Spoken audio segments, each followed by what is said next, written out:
Good morning, all of you. So, in the previous lecture, we were discussing the preparation methods of the ether, and now we are supposed to study the reactions of ethers, that is, cleavage by acids. Although ethers are unreactive compounds, ethers are unreactive means they are not reactive compounds, they are unreactive compounds. And so, this linkage, that is COC linkage, it's more stable, it's more it's a stable linkage, so it is not easy to break this linkage, and so it is stable towards the different oxidizing reagents, bases, reducing reagents, but it only undergoes cleavage reactions cleavage reaction under acidic conditions under acidic conditions, and that is a quite vigorous conditions are needed. The acids like Hi or HBr, that is needed, means highly concentrated acids and the vigorous conditions under concentrated acidic conditions. And so here the ethers on treating with acids, concentrated acids, gives you the formations of alcohols and alkyl halides. Give you the formation of alcohols and alkyl halides. And further, means this is the test for the analysis of ethers, that what type of ether is present if you want to analyze the. And so the first reaction, that is the reaction of ether with concentrated hydrogen iodide, and here the hydroiodic acid, and this reaction is carried out at cold condition. Means here we can carry out the reaction of hydrogen iodide with ether in cold condition and at hot conditions. And so the ether on reaction with the hydrogen iodide at cold condition, cold Hi, and this reaction is carried out at 0 degree Celsius, we get the formation of one molecule of alcohol and one molecule of alkyl iodide. That is, here we are from diethyl ether, we are getting diethyl ether, we are getting the formation of ethanol and ethyl iodide. If it is a mixed ether like CH3OC2H5, that is ethyl methyl ether, ethyl methyl ether, here on reaction with hydrogen iodide in cold condition, that is at 0 degree Celsius, the higher group or the group which is bulkier, the bigger group in size, forms the alcohol, and the smaller group forms the iodide. And so here we will get the formation of ethanol plus methyl iodide. And so here the higher group is forming an alcohol, higher group, higher group forms alcohol, is the most important condition when the reaction is carried out at cold condition. And if the reaction is carried out under hot condition, so this reaction takes place in hot condition with concentrated hydrogen iodide. Here it gives the formation of alkyl iodides as the import, both the molecule gives alkyl iodide, but this reaction takes place in two steps. So here the ROR on reaction with hydrogen iodide at hot condition, we get the formation of alcohol plus alkyl iodide, and which further on reaction with hydrogen iodide gives you the formation of alkyl iodide plus water molecule. And in this way Here suppose diethyl ether is allowed to react with hydrogen iodide at 100 degrees Celsius. It gives you the formation of ethanol and ethyl iodide, which further reacts with hydrogen iodide at 100 degrees Celsius and gives you the formation of ethyl iodide plus water. And so, in this overall reaction, if that is the diethyl ether on reaction with two molecules of hydrogen iodide at 100 degrees Celsius, we get two molecules of ethyl iodide plus H2O as a product. In this way, we can obtain any type of alkyl iodide or alkyl halides like alkyl bromides, and alkyl iodides are the main products of this reaction. And here the aryl alkyl ethers also undergoes the cleavage reaction, where you will get the formation of the higher molecule will form. Means here the suppose the reaction of anisole is carried out with hydrogen iodide. It forms the phenol and methyl iodide and methyl iodide. So here, due to the low reactivity of this molecule, it gives you the phenol and the alkyl iodide as a product. And for the alkyl bromides, suppose here the diisopropyl ether on reaction with diisopropyl ether, this on reaction with 48% HBr reacts at 100 to 130 to 40 degrees Celsius and gives you the formations of two molecules of isopropyl bromide, two molecules of isopropyl bromide. So in this way, we are getting the formation of the or the reactions of the ethers with HI or the hydroiodic acid or the hydrogen bromide in cold and hot condition. So the next reaction, as they are unreactive, there are very few reactions of this compound, and so the reaction with dilute H2SO4. So on treating with the dilute H2SO4, these molecules of ether undergo hydrolysis and forms back the alcohol, that is the diethyl ether. On reaction with at higher pressure in presence of dilute sulfuric acid, so the steam is passed over the ether. The steam is passed over the ether.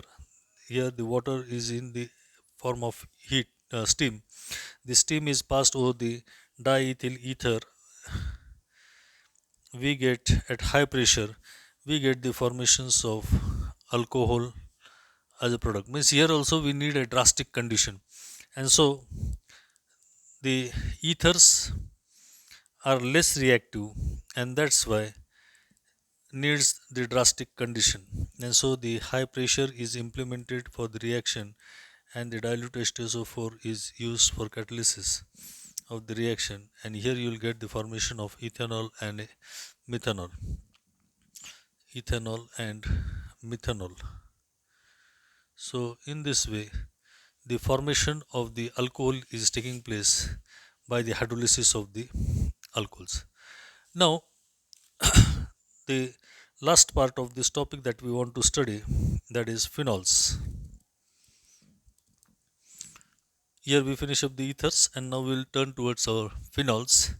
Now, when both are the hydroxy compounds, when the hydroxyl group, that is the OH group, hydroxyl group, when the hydroxyl group is attached to alkyl group, here we call this compound as alcohol. And so here we are getting the different types of alcohols, that is CH3, CH2OH. We are getting the benzyl alcohol, that is CH2OH. or when it is attached to a cycloalkane ring, here we get cyclohexanol. So this is non-aromatic, this is aromatic, and this is aliphatic. So here it's aliphatic, aromatic, but the OH group is attached to the alkyl group, and here this is non-aromatic compound. And so here these are the examples of alcohols. But when the OH group is attached to a directly to the aromatic ring or to the phenyl ring, we call these compounds as phenols. You call these compounds as phenols. And so when the OH group is attached to the benzene ring, this compound is your phenol.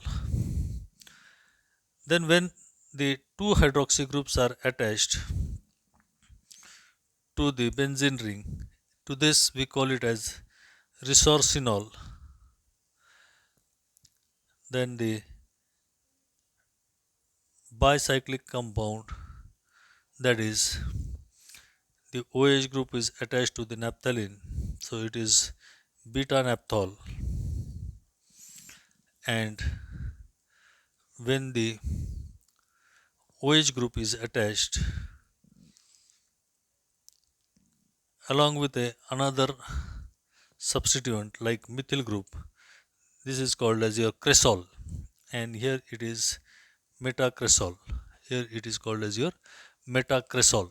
And so in this way we are getting the different types of phenolic compounds. We are getting the different types of phenolic compounds.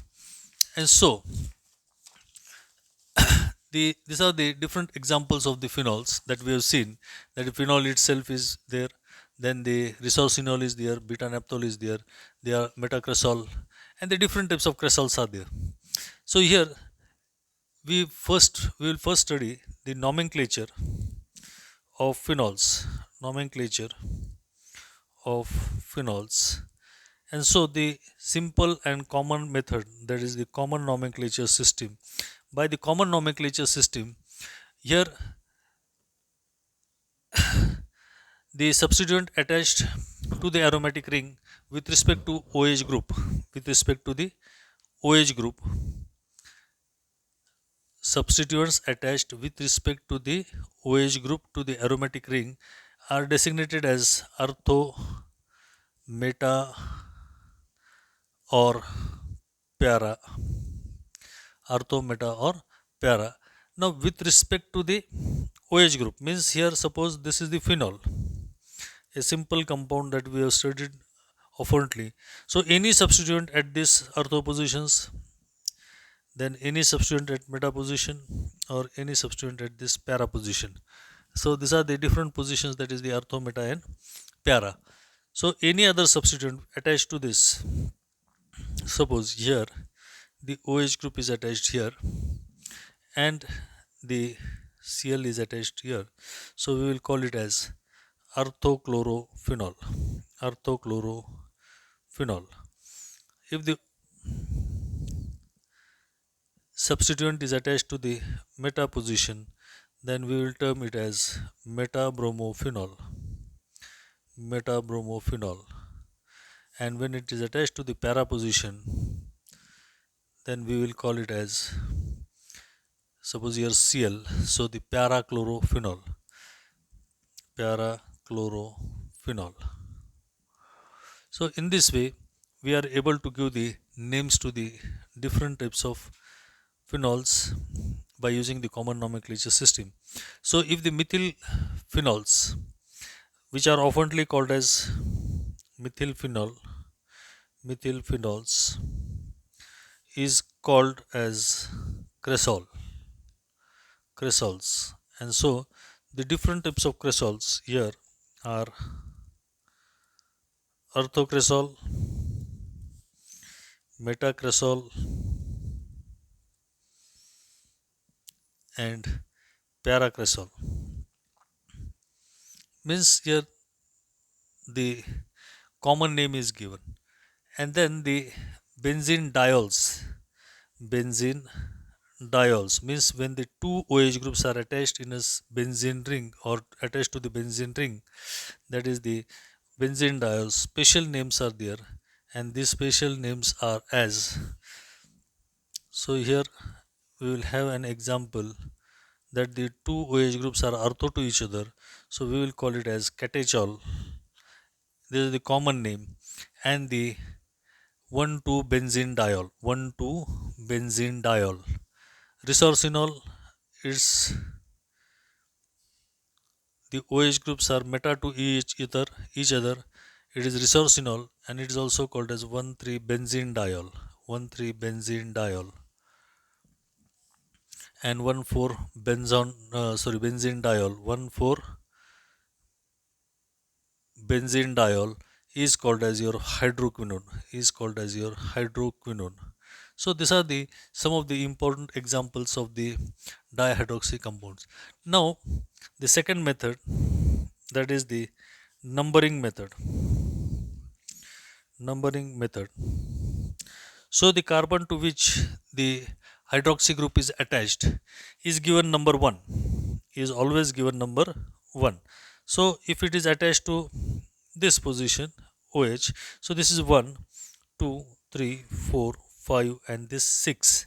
So depending on the position of the substituent, it's named, that is, suppose here the chlorine is attached to the third position, so 3-chlorophenol.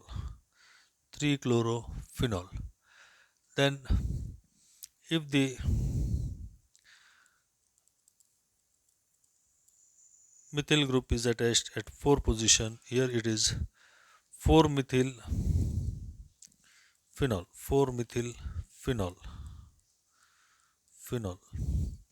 In this way we can give the names. So here OH group is here, and here NH2 group is attached, so we will call it as 4-aminophenol in this way. And some polysubstituted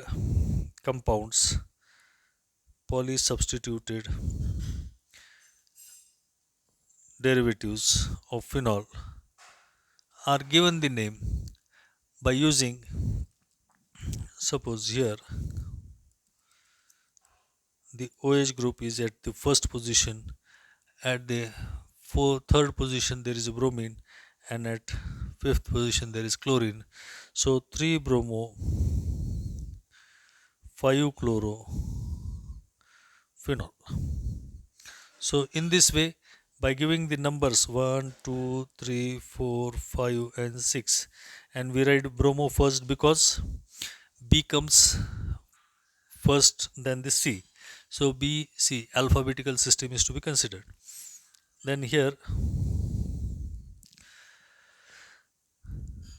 phenol, here the nitro group is at the second position and at the fourth position, so 2,4-dinitrophenol,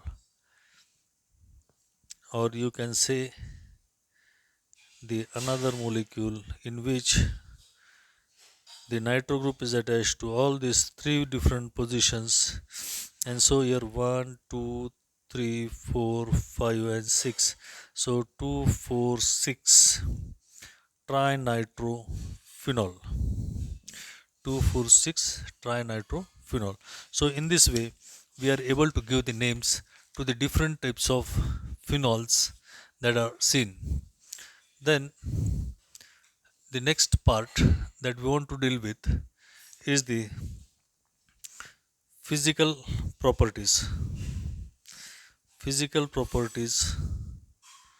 of phenol. So thank you very much. We will study this in the next lecture.